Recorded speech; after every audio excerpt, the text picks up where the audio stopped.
on the road again. We can't wait to get on the road again. Telling stories to our family and our friends. We can't wait to get on the road again. On the road again. We can't wait to get on the road again. Telling stories to our friends. We can't wait to get on the road again. Welcome to our monthly AAA podcast, Affinity, Allie, and Annette, on the road to good storytelling, with your hosts, Allie Spooner and moi. Hi, I'm Allie Spooner. I am an author with Affinity Rainbow Publications. With over 40 published titles, I've written a variety of genres from romance to cowgirls and paranormal, and I've never touched on supernatural. So I'm very excited about our readings tonight and looking forward to that. We appreciate your continued support, and we hope that you will get a chance to hop on over to Affinity Rainbow Publications website and check out our books. Hello, I'm Annette Mori, and I'm not going to go into a big introduction. I'm also with Affinity Rainbow Publications, and I'm just really excited to talk with Lee today and to talk about superhero stories. So each month we invite a special guest to join us and talk about a variety of different topics. And we're very honored tonight to have Lee Winter with us. We will ask our guests, both Lee and Annette, to do a short reading. And then we'll follow up with questions on our featured topic, which is superheroes. So encourage our guests to give away some kind of a book, ebook, audiobook, whatever they wish during after the readings are concluded. And as we've already said, we're talking about superheroes. I'm so excited about that. I'm a little obsessed with superheroes, I have to admit. And we are honored and delighted to have best-selling and award-winning author Lee Winter join us today. And she's going to talk about her book Shattered, which was fabulous. I loved it. And was the first book in and I never know how to say ULVA. I hope that's correct. Superhero series. I suppose we'll also talk a little bit about my latest book, The Invisible Woman. Okay. So after our podcast, we'll upload to a newly created YouTube channel, and we hope you'll consider subscribing so you never miss your future podcast. I have the absolute pleasure of introducing Lee Winter. And just to let you know, Lee graciously agreed to join our podcast with the caveat that she would be here with us in audio version only. So I just wanted to let you all know that we won't see Lee's lovely face other than her avatar there. Lee is an award-winning veteran newspaper journalist who has lived in almost every Australian state, covering courts, crime, news, features, and humor writing. Now a full-time author and part-time editor, Lee is also a 2015 and 2016 Lamba Literary Award finalist and has won several Golden Crown literary awards. She lives in Western Australia with her a long-term girlfriend. I wanted to say wife, but that's not true. Long-term girlfriend, where she spends much time ruminating on her garden, backyard critters, and shiny new gadgets. All right. So without further ado, you're on, Lee. Take it away. Hi, everyone. It's wonderful to be here. I just want to preface the scene you're about to listen to. This is Lena Martin, a tracker of missing superheroes. She's known as Silver, and she's given a surprising new assignment from her boss. Lena drummed her fingers on her forearm, waiting for her boss to get to the point. Upstairs has stepped up the urgency on rounding up all the overdues and getting them back under thumb, he said. Time is critical. We're not stopping for niceties anymore. Just tag 'em and bag 'em. Well, that explained her emergency recall.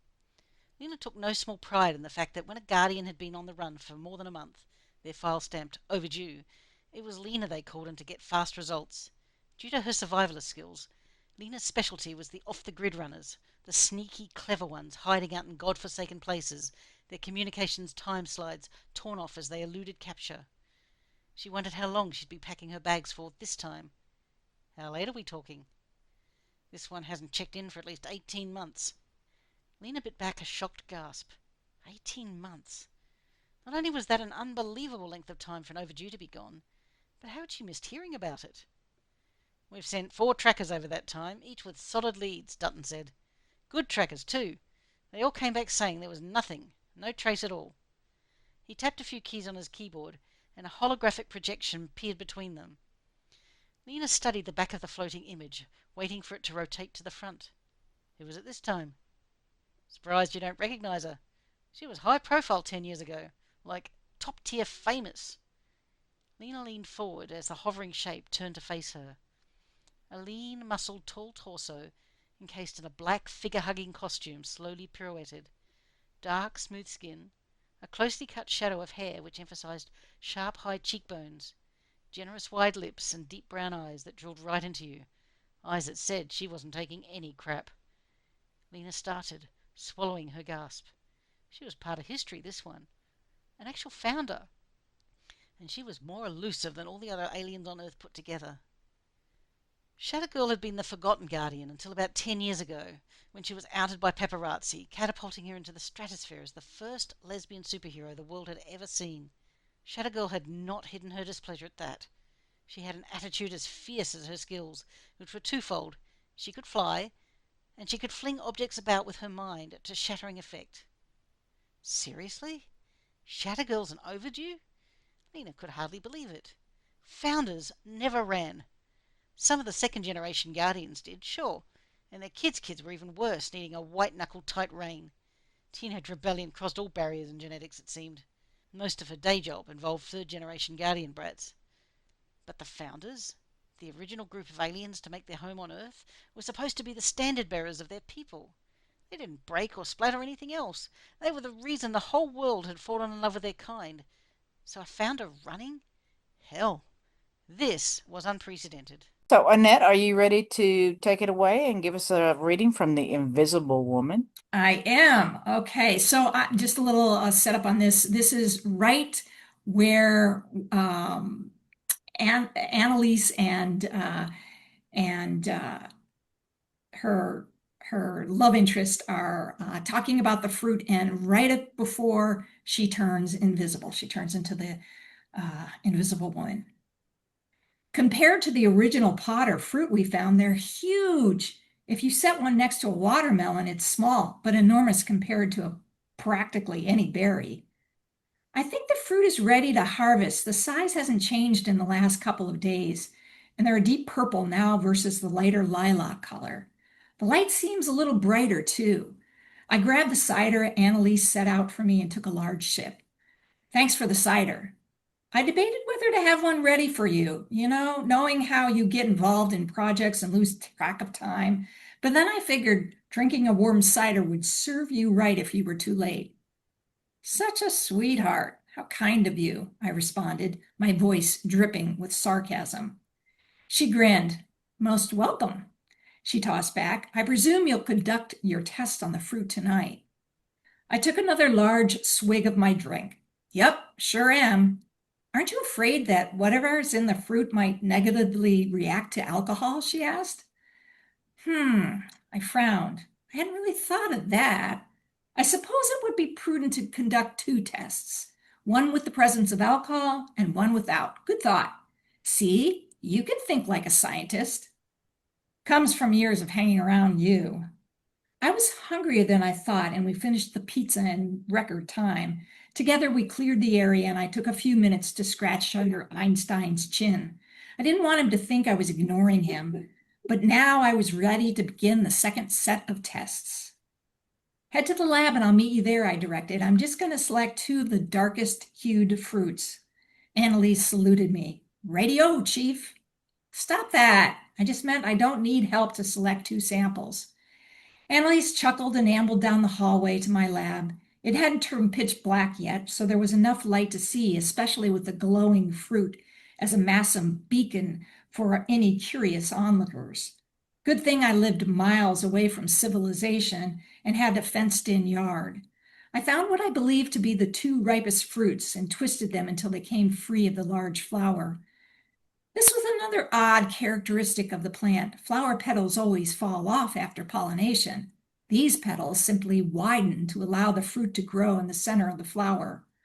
Annalise sat relaxed on her chair, but this time she had brought her tablet with her and was scrolling through the news. The press is killing us on their coverage of the hunter. I can't wait to catch that son of a bitch and shut them the hell up about the incompetence of law enforcement. I replied absently as I went to the table and sliced open one fruit. The biggest difference from unripened fruit that I mistook for a pod was the consistency. It wasn't exactly solid, but it wasn't the same viscous liquid I had inspected under the microscope. The closest description I could think of was that it reminded me of a passion fruit, only with slightly smaller seeds. I brought my nose close to the fruit and sniffed. The same pleasant odor emanated from the fruit, albeit a tad more powerful.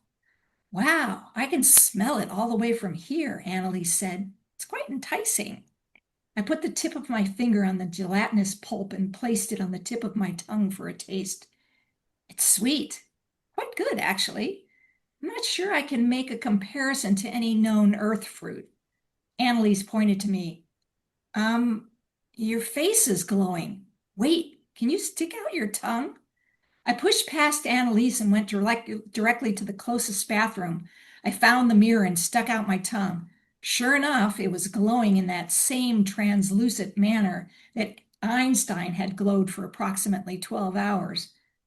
That's freaky, I said, stating the obvious. I kept inspecting my tongue, then jumped back when my entire tongue disappeared.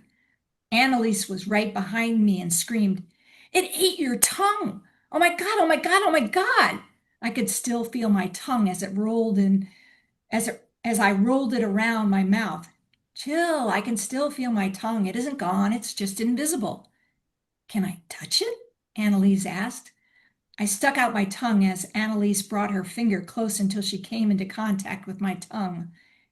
Damn, that is the freakiest thing I've ever seen. Just imagine what you could do if you went completely invisible. Talk about stealth. You'd be the best person to send on a stakeout, she joked. I feel completely fine. I'm going to eat the entire fruit. It's the only way to see what happens with the rest of my body.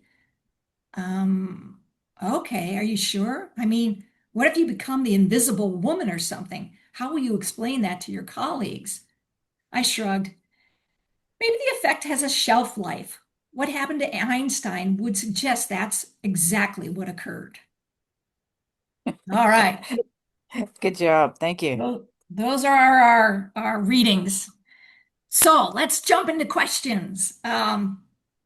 We're just so delighted you decided to join us today, Lee. Can you tell us more about the series that Ulva created for Sapphic Superheroes and how you snagged that top spot as your first book? Well, Ilva's publisher, Astrid Olitz, she loves sci-fi. And so it was her idea to create an anthology of short stories about superheroes. Of course, everyone, including me, overwrote, and it became a bunch of novels. But that's the reason Shattered is so short. It's my shortest book. It was only meant to be a short story, and it turned into a 60,000 word novel. And I don't know how I snagged first spot. I think that's a question for Ilva, but yeah, it was really cool to be number one there. Yeah, how many books are in the series? There's like what, six or is there Well, four? it Remember? started off like about five, and then as other authors decided at other times to just write a superhero novel, I think they got folded in, like added. So I don't know. I've lost track now. I think we might even be at about seven. Wow. Wow. Okay. Well, this is kind of an unusual subgenre for you because you're known for your ice queens. Can you tell us why you decided to deviate from this very popular trope? Okay, bear in mind that Shattered was only my third novel, and Ice Queen wasn't really such a well-known trope back then as it is now. So I hadn't even really established myself as an Ice Queen writer at that point. I was just writing. I was just drawn to these really strong, powerful women with attitude. So I didn't consciously deviate at all from Ice Queens. And I really do think you could argue my superhero is an ice queen anyway. She's just not a romance ice queen because this isn't a romance novel. So, like, as to why I wrote a sci-fi novel out of nowhere, I just always loved the genre. I mean, I would love to write a Star Trek Deep Space Nine style book one day where it's just about a space station, really interesting, quirky people on board. But that requires a lot of work and a lot of thought and a lot of thinking. And I don't think I'll do it any time in the next decade. But yeah, I'm just interested in the genre itself. Oh, that's too bad. I really wish you would write that. That sounds like it would be fabulous. Hey, here's an Absolutely. Yeah. interesting fact, Leah, and I don't know if you remember this. Red Files, that was your first book, correct? Yes. Okay, so I actually was the one who read your letter that you sent to GCLS when you won for the Red Files. Did you know that? No, I didn't know that. Yes, yes. So I was presenting the award for, I think was it mystery? Yes, yes. Yes, I Mystery. presented the award for mystery, and you weren't at, there was probably quite a distance that you would have had to travel. And so, yeah, so I read your letter. I hope I did a good enough job. But yeah, I'm sure you did. I don't remember anything about that because that was in 2015. So 10 years ago. I'm sure you were 2016 stellar actually. though. Yeah. 2016. Yeah, I'm sure you were stellar. But yeah, I was like, oh, I have a connection to Lee Winter from her first from her first GCLS win, which also happened to be the first year that I won too. It Oh, congratulations. Which book yeah, was that for? was for Locked Inside. Yeah, Oh, I love that one. I've read, sorry, not read. I actually listened to the audio on that yeah. and I've listened to it countless times. Thank you so much. Yeah. Okay, so we got obviously we got off track. I told you we would get off track. Um, So, when I initially decided to write a sapphic superhero novel, I was under the impression that there wasn't much out there. I was so wrong. So after doing a little bit of research, and lots of people said, "Oh, here, read this book," and so I have read quite a few since then. But it still isn't a huge subgenre that many of the top-selling or popular authors choose to write in. I'm like so curious as to why not, because it seems like there's a lot of other obsessed people like me who'd love to see sapphic superheroes. Do you have any thoughts on why it's not more popular than it is? Well, I think it's financial. The greatest audience, bar none, is romance. Yeah. And that is true for mainstream, it's true for sapphic. And a lot of authors are drawn to where the bulk of the readers are. I did a bit of digging on this because an interesting thought.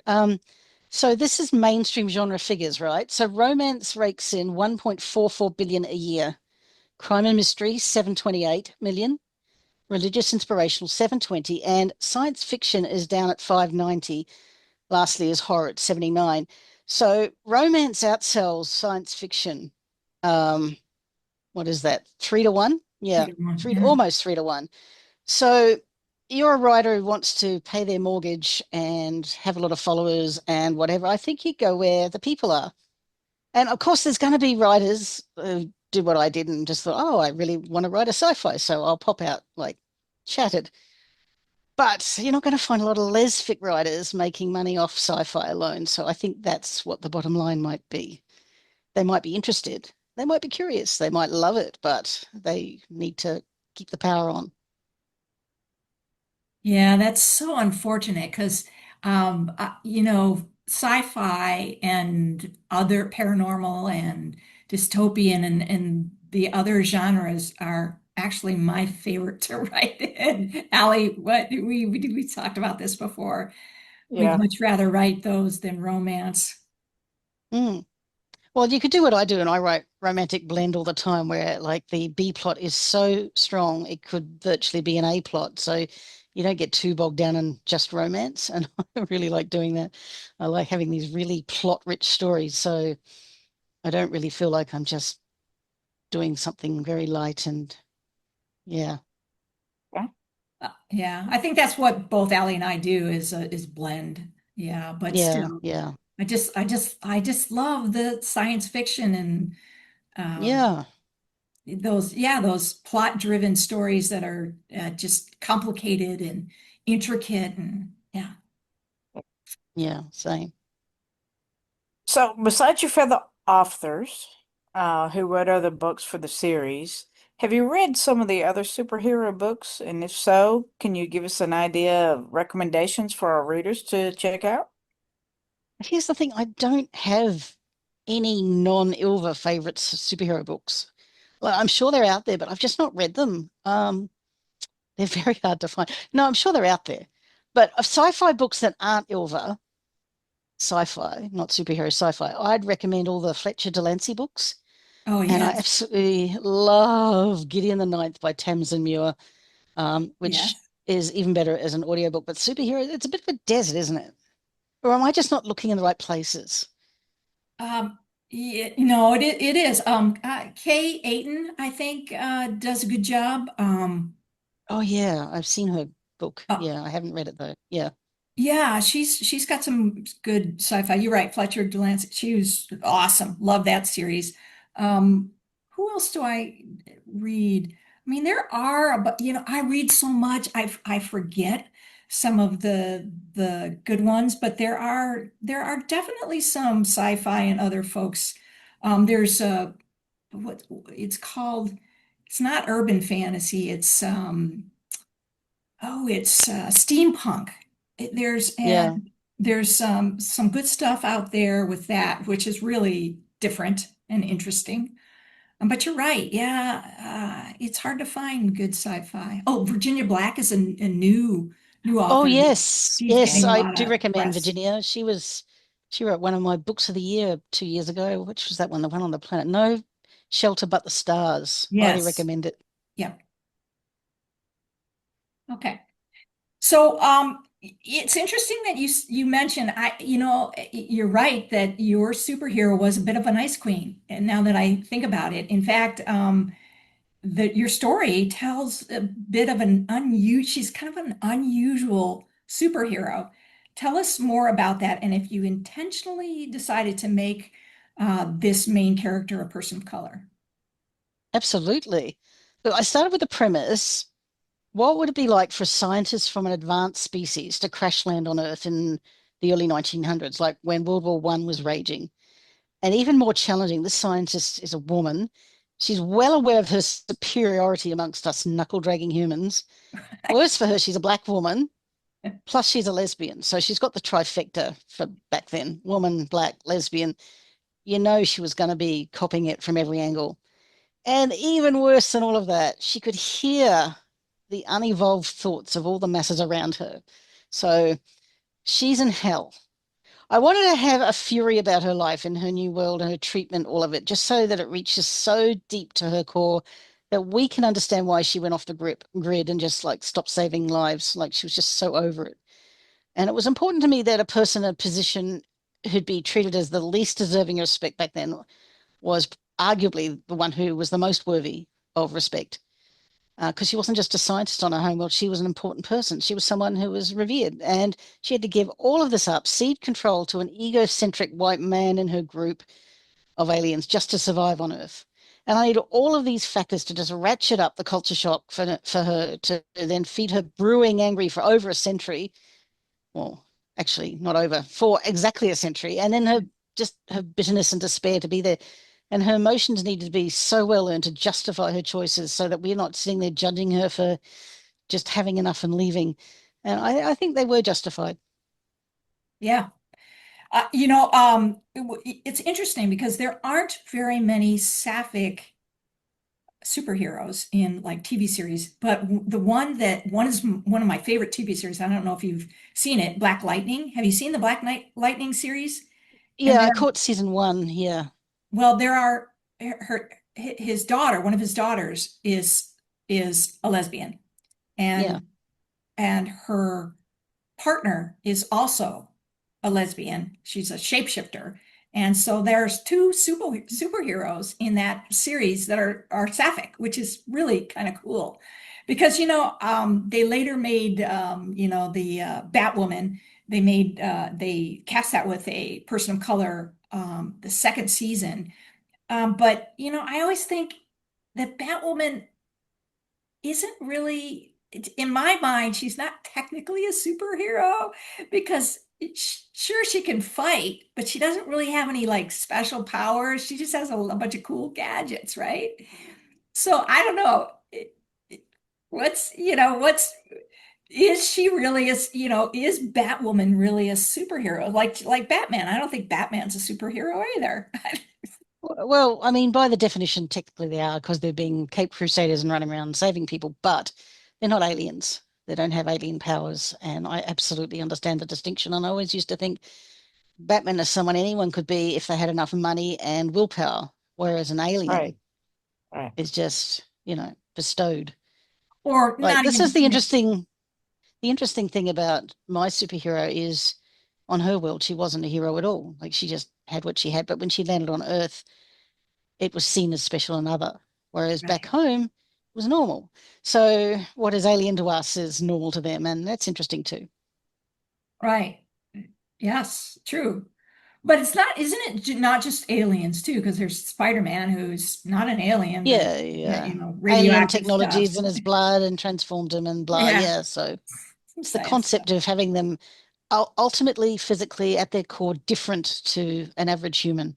And you're Right. right, Batwoman, Batman do not qualify under that Under that premise. definition. Yeah. Interesting. So, where do you think readers who are searching for superhero books hang out? You think it's a younger population or more of an older population? Who does this appeal to? I think it's hard to really know. There are so few lesfic superhero readers that I know about. I know it's, I don't know. I think readers gravitate towards what they know and love, and if they've never been into sci-fi superheroes before, they may not be interested in trying it now. So it's a harder sell for authors because readers are like drawn to traditional romances first, but you know, people know what they love and they will gravitate towards that. And you'll get some older readers, you'll get some younger readers, and it's just what people love. Yeah, most of the places that I hang out in are people my age or at least middle-aged, and I think there's quite a few that really are that love the that are a little bit nerdy like me and love that Mm. sci-fi and superhero stuff, so they they follow it. I think that there would probably be a few sapphic Facebook groups dedicated to superheroes out there if someone looked for it. There's probably Ah, a Reddit thread or two. So if people seek it, they will find it. hmm. Good answer. Okay, so on the angst scale, where would you place most of your books, Lee? Well, my books are all over the place. They aren't really the same when it comes to angst. The variation is great. So Shattered is the most angsty of all my books, bar none, hands down. There are a few that have intensely angsty moments, but moments like Chaos Agent and Requiem, and the rest are a bit lower down on the scale than that. Some of them have got very low angst entirely, like when DC Loved Iowa, it's got virtually no angst at all. Wow, so you've got something for everybody. Good for you. Yeah, help yourself. I mean, I must be very frustrating to deal with as a publisher because, I'm just harder to pigeonhole. It's fortunate that Ice Queen is a thing I write across all my books because they'd just be tearing their hair out, wouldn't they, trying to market me? Well, you're definitely known for ice queens for sure. Yes. Yeah, Yeah, win. Okay. yeah. Um, what advice do you have for a newer unpublished author um, just starting out? And is there anything that you would do differently? Well, for young people, because this is what young people do anyway, I tell them to get good first by writing fan fiction. Yeah. That teaches you how to develop a story. They're going longer and longer, deal with criticism, develop a relationship with readers. And most younger writers are already fanfic writers anyway, so it really helps. And I started out as a fanfic writer too, and I was doing Devil Wears Prada fic. And the only thing I might do differently is understand that I could be an author much earlier in life. Like as it was, I only realized it was a possibility when Astrid Adilva approached me after reading one of my most popular fanfics. Like this had like over 1 million hits. It was incredibly long and angsty. Anyway, she wrote to me and said, would I write her a book? I thought she was a scammer at first. Long story short, finally realized she wasn't. And I said, okay, sure. But see, prior to that, I thought authors were like these special people all over there. They're not just amateur scribblers like me. And it never entered my mind that this is something I could do. But once I locked into that mindset, oh, I was off and away. It was great. Wow, what a great story. That is Yeah, great. I didn't even know fanfic existed. Did you know fanfic existed, Ellie, before you started writing? No, I didn't. Yeah. Well, I that's probably, that's why the thing is new and unpublished authors because they're younger. It's a thing for them. They're all, getting into that. yeah.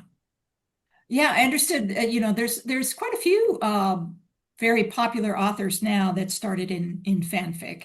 But when I first started, I didn't even know it existed. I didn't even know, or I would have been reading it. Instead, Right. I had to go searching for sapphic novels, which were much harder to find back when I first started writing. Yeah. Right. When I was 19, the first sapphic novels I read, they were just so bleak and sad, and everyone was closeted and miserable and hiding this terrible secret of being gay. Right. And I was so depressed. I was 19. I was going through that myself. I didn't like being closeted, but I was just miserable with the world in the 80s. And yeah, so it really put me off sapphic books, and I just dismissed them forevermore, I thought. And it wasn't until like 20 years later when I rediscovered them thanks to, a little bit of fanfic. And then along came Ilva, and I thought, I better start reading the genre that I'm about to write for. And I was amazed at the transformation. And not everyone was a cop who was in the closet. It was wonderful. There were all sorts of subgenres out there, all sorts of every story you could imagine was out there, and it was just wonderful.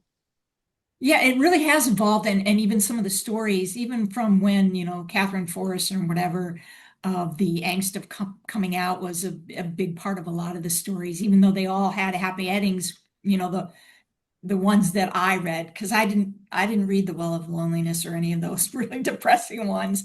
I started Mm, with the ones who always had the happily ever after. But even those had a lot of yeah. angst about coming out and it being a terrible thing and blah blah blah.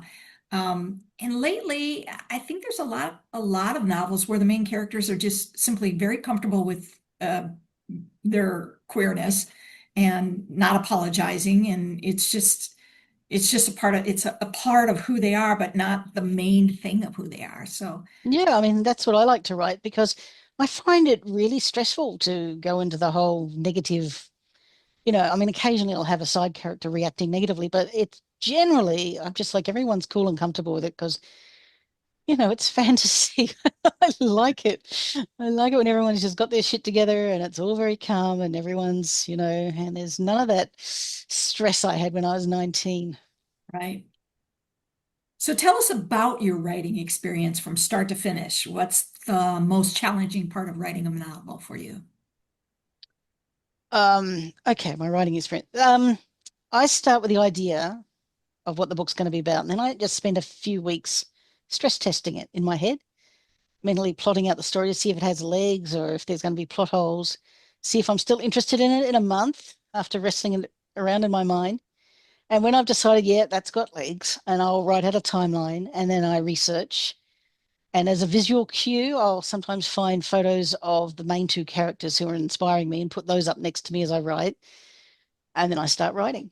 And the two hardest parts of writing for me is the first page, just finding a hook into the manuscript, not just for the readers, but for me. So I also am clear on what it is I'm writing.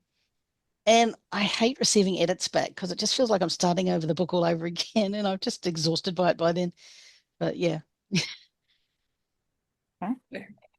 Do you have a favorite type of conflict or complications that you enjoy writing the most? Oh, I absolutely love it when both sides are right.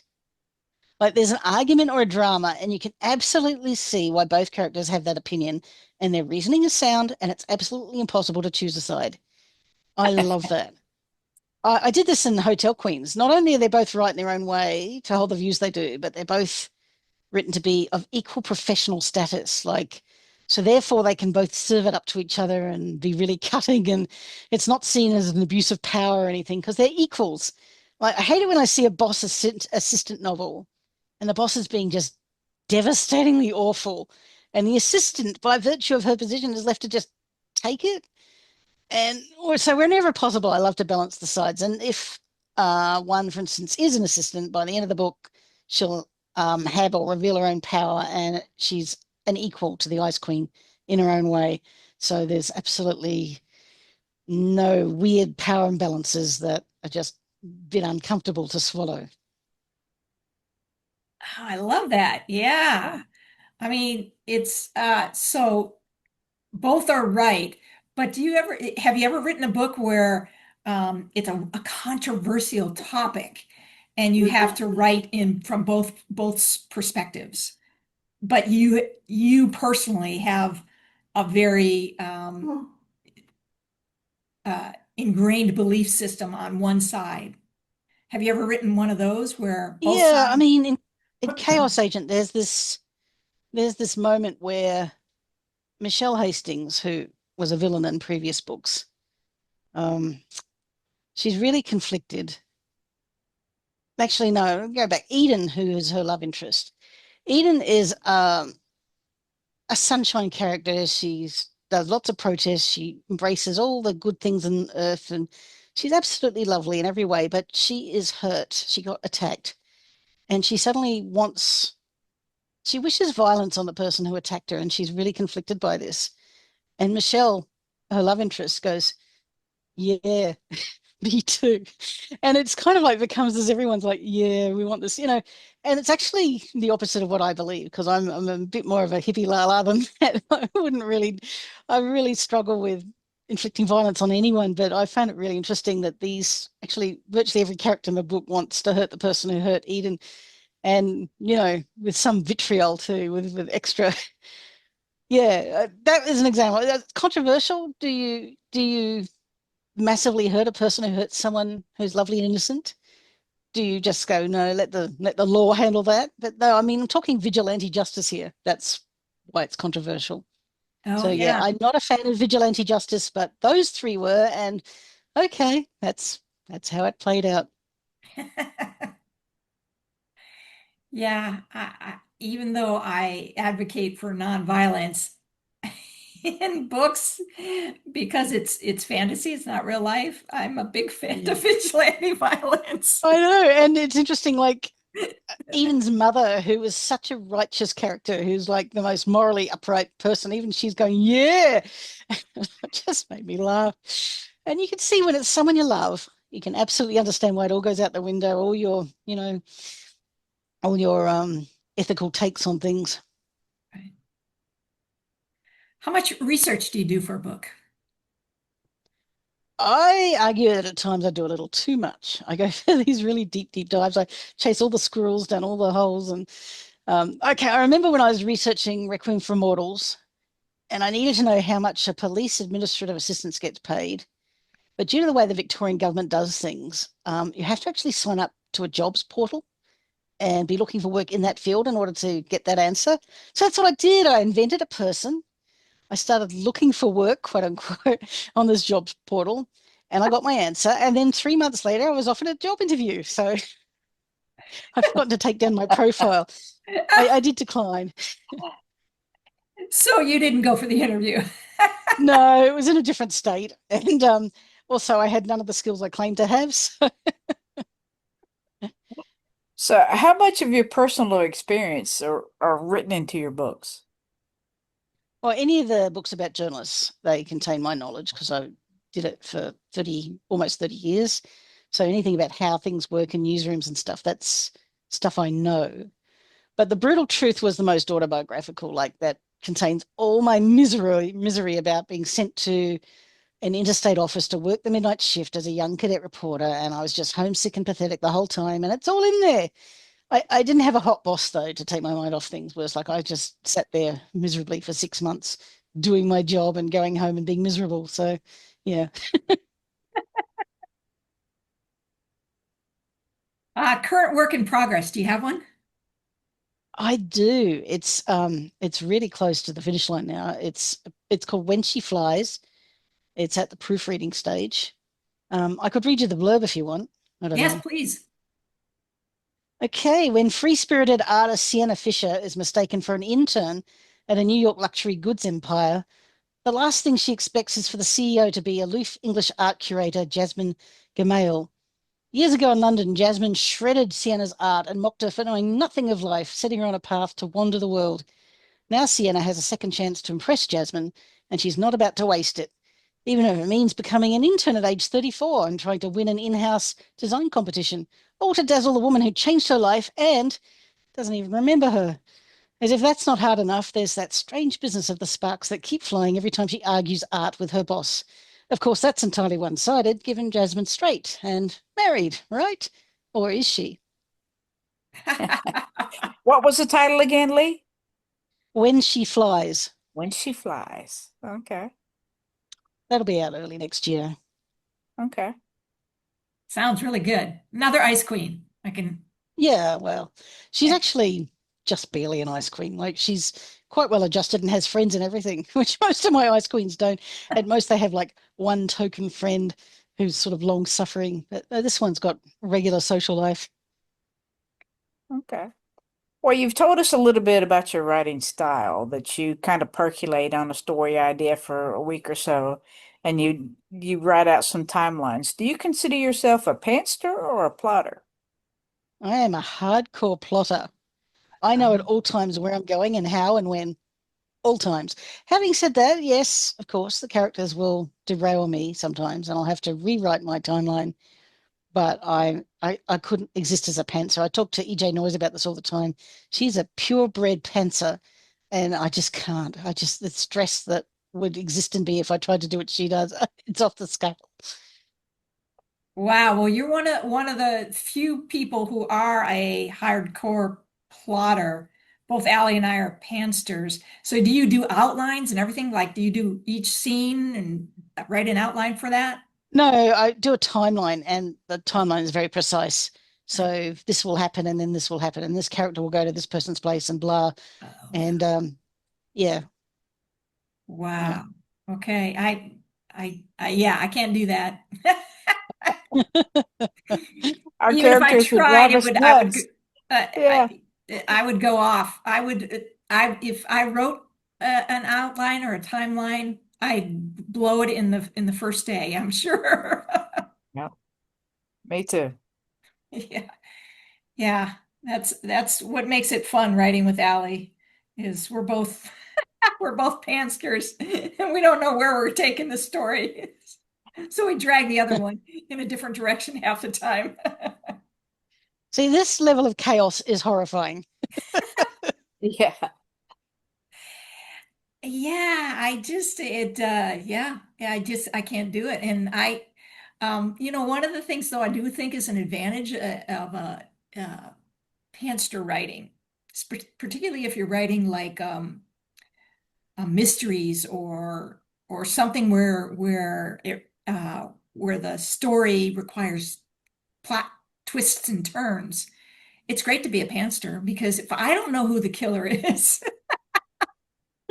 I haven't But then, decided, Yeah. then I can write all no, these like foreshadowing and potentially make a different person, and then nobody knows. Nobody Yeah. knows who the killer is going to be. but then you have to go back later and add all the clues once you know. No, no, I've written books sometimes where I haven't decided, and so I do a lot of different foreshadowing and then lead them in different wrong directions. Yeah. I guess that would be good in that the reader, therefore, would never know which of your four main suspects is Right, who done it. right. Mm. Well, we're coming to an end, and I want to ask if there's anything else you want the folks out there who are going to be listening to this and uh, want any secrets or other things that you can share with us, what else would you like folks to know about you, your books, anything? Not really. I think I'm a pretty much an open book on social media. They pretty much know where I'm going most of the time on most things. I sometimes overshare, like in my newsletters, I'll reveal a book I'm working on and then I'll change my mind about the book and I'm like, oops, oh well. But yeah, no, nothing to add. Lee, And if what, if somebody has never read your books before, what would you recommend they start with? The two books that seem to be most popular with newer readers is either The Brutal Truth, which is about, the tortured journalist from Australia living in New York, or Breaking Character, which is about the child star who falls for her older veteran actor, yeah, Okay. co-star. Yeah. not Did I say the Requiem, name? huh? Breaking That one Character. seems No, to, Requiem's. No, because if you're trying to get to know the feel for a Lee Winter book, I mean, Requiem is the exception, not the rule. yeah. Do you know what I mean? I mean, it's a good example of writing, in my opinion, but it's not when you're going to find other titles like in my range of books. It was, I only say that because it's a very memorable book with very memorable characters. Yeah. Oh my God, I'm writing about them at the moment, actually. I've got a Are you? new. Yeah. Yeah. It Yeah. it really is. If you read a lot of books, it's hard to have ones that are memorable, but I can tell you that that one was very memorable. I truly believe this should be every author's goal in life is to write a book somewhere in their catalog that people go, I remember that one. Because, people read hundreds and hundreds of books. If Yes. you have one that sticks in their mind, you've done your job. Oh, it Yes. sticks in your mind in a good way. It should have had, not being the book that was so awful they had a ritual bonfire True. burning of it out the back. Yes, I wouldn't want someone to say, "Oh man, that was the worst book I ever read." Yeah. Okay, well, it's been lovely. Thank you so much for joining us. In closing, don't forget to check out our YouTube channel and subscribe. Next month, we're going to be talking about war correspondence with Stacey Reynolds, who is a brand new author with Affinity. And again, I can't thank you enough for joining us, Lee. It's been delightful to have you with us. We were so honored that you said yes. Yes, Thank indeed. you, Annette and Ellie. Thank you so much for having me. Appreciate it.